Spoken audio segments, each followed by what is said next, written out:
Hi guys, welcome to another LovenStamps studio tour. It is Wednesday morning at 9:30 in Central Time. So we are ready with a new edition, and today we're going to talk about stampables. And if you're watching and reading the subtitles, I'm going to apologize now because I think the word stampable is not going to come through every time, so I'll try and catch it, but it might look a little weird in the captions. So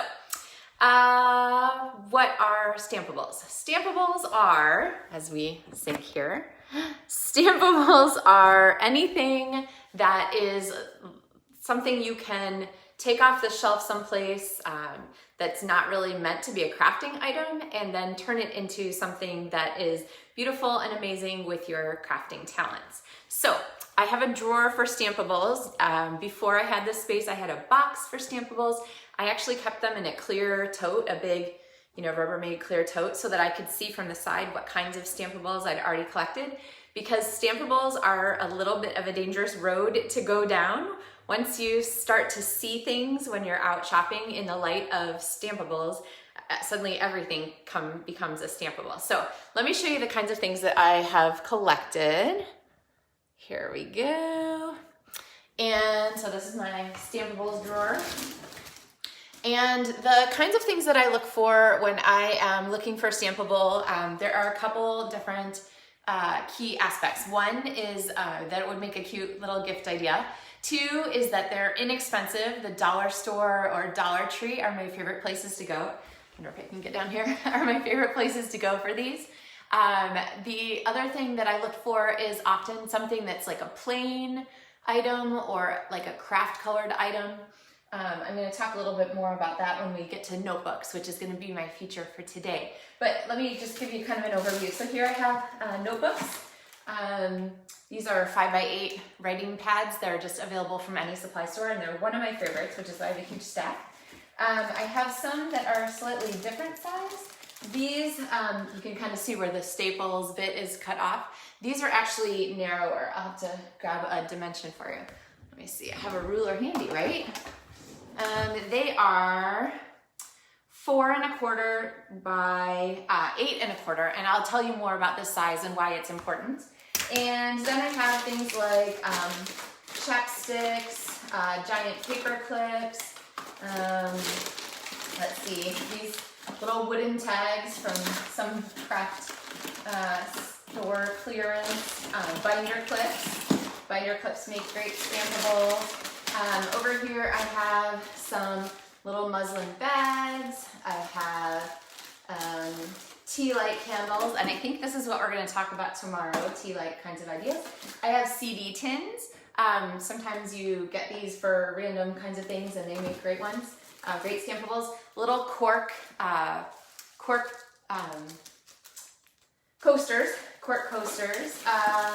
Let's see, a baggie of hand sanitizer. These are kind of primo right now. Hand sanitizer items are hot, as you know. And then I have a whole bunch of different kinds of like craft notebooks. These are ones that Stampin' Up! Used to carry, but you could get these. I'll tell you more about those. They're a great dollar store find. So that kind of gives you an idea. Oh, and then another of my favorite stampables are these little IKEA clips frames.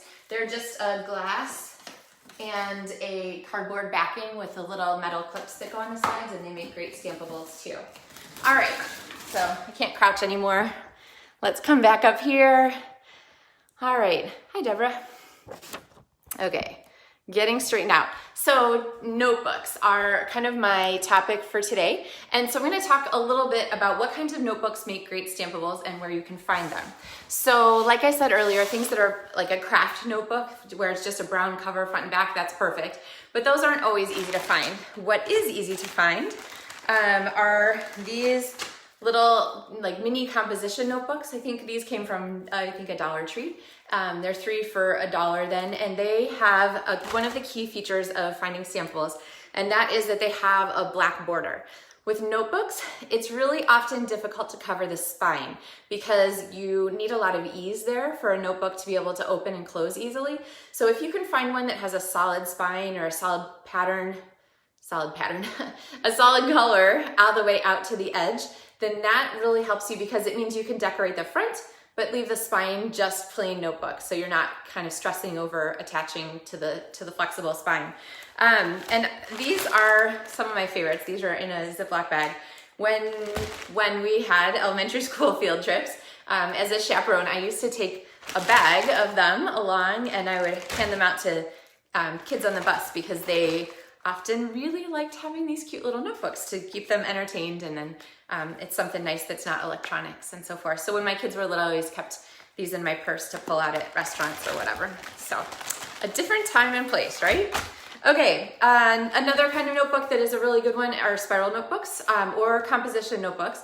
And these are back to school time usually. I pick up a big stack of them, so I usually have a pile of them on my shelf someplace. But the thing that I like about this notebook versus some other ones is that it has, again, that black border around the edge that makes it really easy to cover. So when I didn't get any of my, okay, I have 10 notebook samples for you, and I didn't get a spiral size normal one. But when I go to cover this, what I would do is I would measure across the front. So this one would be about 7 3/4 by whatever the vertical is. And then I would cover the front. So this whole yellow part would disappear, and I'd be left with a black border. So that really makes it easy to cover and have it look professional and nice at the end, rather than like having, you know, it's hard to cover within the spiral. So you want to make sure your black border covers enough of the spiral to give you a good finished result. Okay. All right. So you're looking for things that have a black border, you're looking for things that are plain. Here is another kind of stampable that is good for notebooks. And this is something that has colors that you know are a great Stampin' Up! Fit. So this is a really old one. These were treats that I gave to my LovenStamps team members when we went to on stage a Stampin' Up! Convention many years ago. So this one ended up left over. But all I did was put a cute little coordinating color personalization in the corner for Stampin' Up! So if you have something that you see on the shelf that's inexpensive and the colors that you like, then you can go ahead and personalize that really easily. Here is an example of a craft notebook that was covered. This is my friend Kathy made these, Kathy Roy, I think. And she personalized these for a convention gift kind of thing also, and just covered up just a little bit of front and let the craft shine through, which is, craft is a really hot color right now and trending bigger. So grab your craft supplies. All right, more notebook samples. Here are 2 different samples of kind of, there we go, kind of the same size. I think the color might be a little washed out on the Facebook feed, but they're really quite bright and pretty. And these notebooks are just a real simple cover like this. And I always like to cover that. You saw what that looks like, the Staples binding at the top. Cover that top with a piece of designer series paper. And if you're looking for more ideas on any of the notebooks that I'm sharing today, there is in the video description, there's a link to my blog, because notebooks is a category for me. That's how much I love them. So many different ideas over the years of different ways to decorate your notebooks. So make sure you check those out. So these guys, this is a 5x8 notebook, which is a standard size, easy to get. This one is a little bit narrower and it's more shopping list size. So this one I've put like a little pouch at the edge. So this would be a great shopping list size because you can put coupons in this little pouch here. So the notebook itself, the notebook cover here, is designed so that you can get all of this teal piece here from one 8.5 by 11 sheet. I'm pretty sure that these directions are on my blog in that category tag. So look for this one. But the notebook size is actually chopped. So what I do is I buy a stack of letter size notebooks at Staples or wherever your office supply store is, and then take them to a copy shop, or sometimes even Staples will do it for you. But a copy shop will chop the whole stack of notebooks for you. So if you give them the whole stack of notebooks, say this is your stack, and they cut them all at once, chop right down the middle, then usually they'll only charge you for one cut. You just have to emphasize to them that they must be absolutely straight, because sometimes the person running the machine doesn't prioritize straight over, I don't know, over expediency maybe, but you just want to make sure they know that you care that they're straight, because otherwise the edges won't line up and so forth. But the nice thing about this size is that 8¼ by 4¼ is half of the notebooks, and then you cut off the bottom because then it fits on an 8½ by 11 tall or 8½ inch tall piece of cardstock. Does that make sense? So from here to here, you want it to fit a cardstock. You don't want to have to piece a piece of cardstock together to make these. All right, so really simple. And then you just score a 1/4 inch for the binding. So here are some more samples of those, and many of these are retired patterns, but sometimes I'll make these up ahead of time and then keep them handy for teacher gifts or just little hostess gifts or getting together with somebody for, well, coffee. I guess under normal circumstances, you get together for coffee. Now, the other trick, if you didn't hear it on my card organization tip day, is if I make multiples of something, I put them, in a little plastic, and then I put a Post-it note on the stack so that if I give one of these to someone, then I will go ahead and put their name on the Post-it note so that I don't accidentally give them another one later.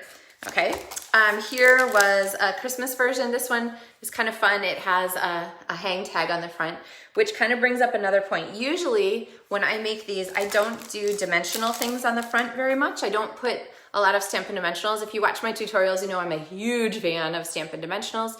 The problem with Stampin' Dimensionals is that they make things easy to catch. So if somebody's put this in their tote bag or their purse or briefcase or whatever, laptop bag, those things that catch can get torn off really easily. So I use a really strong adhesive. I would definitely use tear tape or the Stampin' Seal Plus so that those elements are well sealed, and I would make sure to seal at the tops and the bottoms and all those areas. So here's another one here. Now these are actually from a series here where I brayered some color onto black and white paper. And if you didn't see the brayering the other day that I did, you can go ahead and check out the sponging, the day I talked about sponging. And this is another black and white paper as a DSP card base that I showed some sponging tips on. So remember, black and white papers are a great thing to have because you can turn them whatever color you want. And then finally, and I wish that I had a tag on this. I've had it for so long that I don't remember who made these, but you probably have a stampable in your craft supplies from Stampin' Up! Already, and that is the empty stamp cases. And so we talked about these when we were cleaning stamps. We talked about having one to keep your Stampin' Chamois in, but they also fit notebooks really nicely. So you might have to have these chopped down at the bottom too if you're getting these, because this one fits one of those 5-inch notebooks, and you'll have to get the bottom chopped off at the office supply store, but then they go inside these containers. And if you're a person who hates the corners of their list being wrinkled or curled up or damaged, then these stamp cases are perfect because you just have to attach your notebook in here. So this one had a stamped cover, but you would go ahead and figure out the size that you need to fold and slide inside your stamp case, and then you would have that all decorated. And the nice thing is you can get away with some dimensional embellishments on the front. It'll damage the plastic cover, but it'll keep them from getting peeled off by like sliding in and out of purses and so forth. All right. Okay, so are you inspired to make notebooks?